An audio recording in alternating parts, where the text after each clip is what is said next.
Hello friends, welcome back to my channel. இன்னைக்கு நம்ம அருமையான சுவையில் புளி சாதம் தாங்க பார்க்க போகிறோம். வாங்க எப்படி செய்கிறதுன்னு பார்க்கலாம். இப்போ புளியோதரை மிக்ஸ் பவுடர் ரெடி பண்ணிக்கலாம்.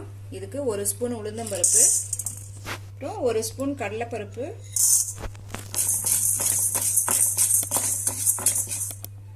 இப்போ கொத்தமல்லி விதை 1 ஸ்பூன், வெந்தயம் 1/4 டீஸ்பூன், மிளகு 1/4 டீஸ்பூன், 3 மிளகாய்.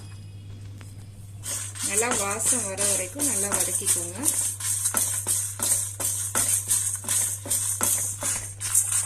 இப்போ இதை ஆற வச்சு பவுடர் பண்ணிக்கலாம்.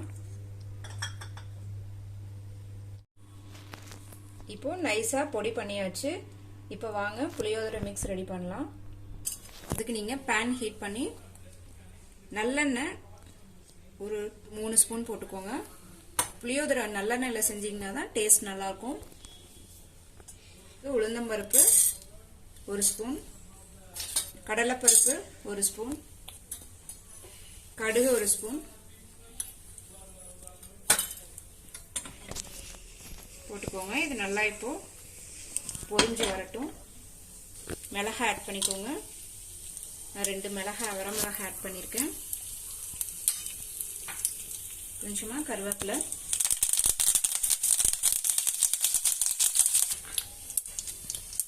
இப்போ கொஞ்சமா பெருங்காயம் ஆட் பண்ணிக்கலாம்.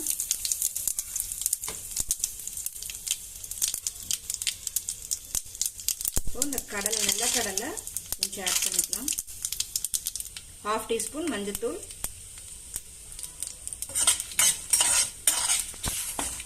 இப்போ நல்லா மிக்ஸ் பண்ணிட்டு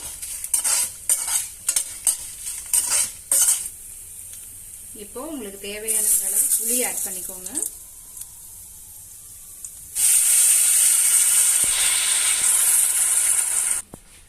இந்த புளியோதரை செய்யறதுக்கு பழைய புளியா இருந்தா உங்களுக்கு டேஸ்ட் நல்லா இருக்கும். இப்போ தேவையான அளவு சால்ட் ஆட் பண்ணிக்கலாம். இப்போ இந்த அரைச்சு வச்ச பொடியில நீங்க 1/2 இப்போ ஆட் பண்ணிக்கோங்க. மீதி வந்து கொதிச்சதுக்கு அப்புறமா ஆட் பண்ணீங்கன்னா டேஸ்ட் நல்லா இருக்கும்.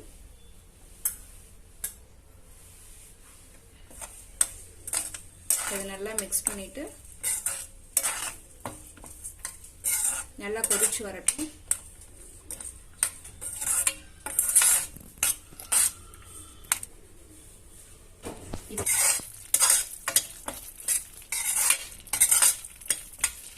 அவ்வளவுதாங்க, புளியோதரை ரெடி ஆயிடுச்சு.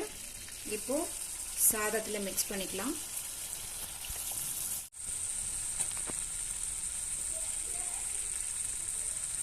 நல்லா கொஞ்சம் உதிரி உதிரியா இருக்கிற மாதிரி நீங்க ரைஸ் வேக வச்சு எடுத்துக்கோங்க.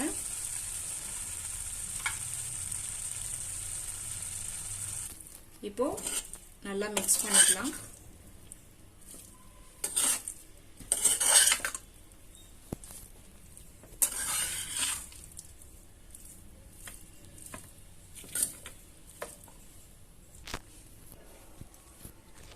அவ்வளவுதாங்க, புளியோதரை ரெடி ஆயிடுச்சு. நீங்களும் இதை ட்ரை பண்ணி பாருங்க வீட்டில். உங்களுக்கு இந்த ரெசிபி பிடிச்சிருந்தா லைக் பண்ணுங்க, சம்மி மம்மி சப்ஸ்கிரைப் பண்ணிடுங்க. Thanks for watching.